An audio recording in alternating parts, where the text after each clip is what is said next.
He darted out with the speed of a starting pistol. 10 seconds was too long for us to wait. At 6 seconds, Brownface and Tree Shredder sprinted after him. At 8 seconds, Monkey Feet and I got tired of being Goody Two Bare Feet and ran after the rest of them. This forested area was where we trained for the most part. Some open areas, but trees to run around and climb.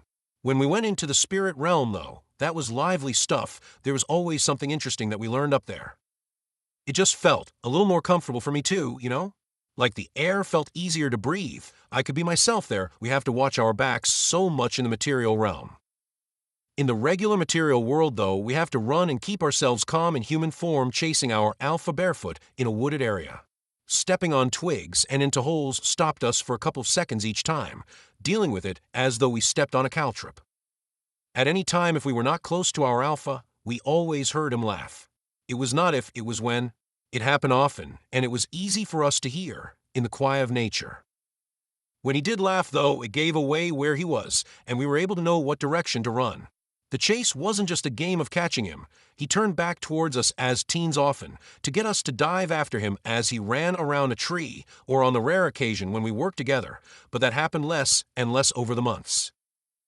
After a couple of months of trying to catch him, though, all of our feet had toughened calluses and blisters that made us hurt less and less. As wolves, it takes longer to do since our pain goes away and heals over, unless we are bruised enough. With my feet, though, I was having a rough go of it all trying to catch up to the rest of them. The others had been chasing Fox for close to half a year by the time I was old enough to join them. They didn't want me in their pack, but that wasn't up to them. Fox brought me in because he had the compassion to try to help me gain strength and be a strong warrior for Gaia.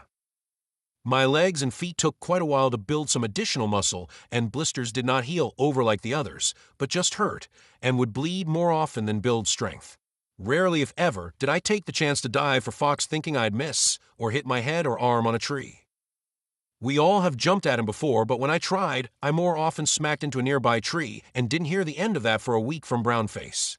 BF had done it 2 days before, but he felt it was ever so much more fun that I did the same thing. It was good that as werewolves, our bodies healed as we ran and chased. All of the scrapes and bruises we would get would have a long wait to heal if we were human. It wasn't that my body wasn't repairing like the rest, it just took nearly double the time to do the same as it took the rest of them. When stubbing a toe on a tree root and breaking a toenail, it wouldn't grow back for nearly a day, unlike the others. Not that day, though. I would not embarrass myself again. I was behind all the teens then, Monkey Feet having passed me shortly after the start as usual. Still trying to catch up, but losing my breath, I slowed down even more just so that I could try to last longer. Since we have been at it for months, I knew Fox did new things every day. Fox turned back after about 3 minutes of running, but darted at an angle back and gave himself away after Tree Shredder stepped into a rabbit hole. He was in between the groups, front and back, but he was nearly 100 yards away in another direction. This put him almost at an equal distance from all of us. We all took the bait, running after him. As always, I was slower than the rest. Fox took to running toward us to give us a bit more of a workout. He bobbed and weaved around us in the trees, and we chased him. Sometimes they yelled at him to slow down, which made him laugh harder. I didn't bother trying. After nearly a minute of running, though, he lost track of Tree Shredder. The other 3 had been chasing him in one direction, then the other. Fox was missed in a storm. Each time we reached, he wasn't there. 20 seconds after the other 3 realized Fox had darted off in another direction, Brownface looked over at me. Stupid Runt, if you only were fast enough to keep him here, we would have had him. Monkey Feet and I had no idea what was going on. She showed it plainly in a telltale look on her face. She asked, breathing heavily. What are you talking about, BF? You weren't even close, and neither were any of us any of the time. Oh yes, we were. TS was in the tree above over there. The 3 heard the thud in that direction, and TS ran over to us. TS asked, Why did all of you stop? Because these 2 dummies didn't go along with the plan. Wanting to scoff so badly, it was hard to do so inwardly, knowing the scolding I'd get. MF. Had no reservations about saying something, though. Plan? You didn't tell anyone else about this plan. How were we supposed to know? Plus, how did Tia stay up in that tree? BF raised his hands and shushed her. He looked around and whispered. Shoo, it was my idea. He grew claws and climbed while the rest of us distracted him. He was ready to pounce if you two were fast enough. Tree Shredder's face was losing its hair and muscle, his teeth lost their sharpness, and his claws shrunk back down to the size and shape of hands. He tried to hide it, but it wasn't something that was just hidden. It was obvious to us all that he was shifting back into plain human form. AMF tried to slap Brownface, but he saw it coming and grabbed her hand out of the air, but made him flinch anyway. She whispered back as menacing as she could. The Alpha said no form. If he knew. Well, he didn't fully shift, so it isn't against the rule. He won't find out anyway, will he? That was a stupid dummy plan. If he jumped out of the tree and caught Fox, he wouldn't have gotten away with it anyway. You both are dummies. Come on, we are still chasing him. It would have made more sense if you, BF, climbed a tree in human form and we all chased him to you. If you two were smart enough to let us in on the plan, we could have helped. Stupids. She ran off after the Alpha to try to catch up. Brownface looked over at me. If only you were faster, we could have caught him today. I wanted to go swimming, stupid runt. Tree Shredder chuckled as usual and mimicked his friend. Stupid Runt, you ruined the excellent plan. They both ran off after Fox. Finally catching my breath. After everything so far in the last few minutes, the day had to be like this. It was always so much more fun in the spiritual realm. Spirits were always so much more interesting, even as quiet as they were. Their realm could be made up in any way they designed by the right designer, or by the right spirit with the pull to change an area for us to do different things. When we were able to run around spirit-created areas, sometimes a city without people or cars, or a forest with trees to climb, or rip apart with our claws, those were fun exercises that built our stamina and dexterity, trying to catch the fastest man in our own little world. We didn't just have huge areas where we could practice and be ourselves without worrying about humans, but we could practice almost anything up there. The spirits had representations of so many things in their realm. A marketplace in most territories. The spirit banks, gyms, pools, technical schools where we could pay some spirit money to learn all sorts of things. Electronics, survival. That we might not learn from the Alpha, it wasn't a place where you'd learn business or economics, but you could even learn computer stuff. The computer itself could teach you how to use it correctly, or how to do nasty things with it. As long as it wasn't dealing with just talking and being smart, you could learn how to open a vault safe or pick locks. Even how to handle a human gun or shoot a bow. It was often a dream of mine to get rich, and by spiritual help, nifty weapons and armor. The spirits are so cool. Making magical stuff, they also showed us how to do it right, and I was so excited to be able to do more when we did more than just train. Often werewolves could learn rituals and spiritual abilities from their Alpha and Pack spirit, but they can be bought for the right price as well. Spirits sell things, just we're sometimes vague on the cost of using such a prize. They'll tell you what something is and the price, but not the cost to your body or mind. Being more excited for that than any of this stuff, I tried so hard to build muscle.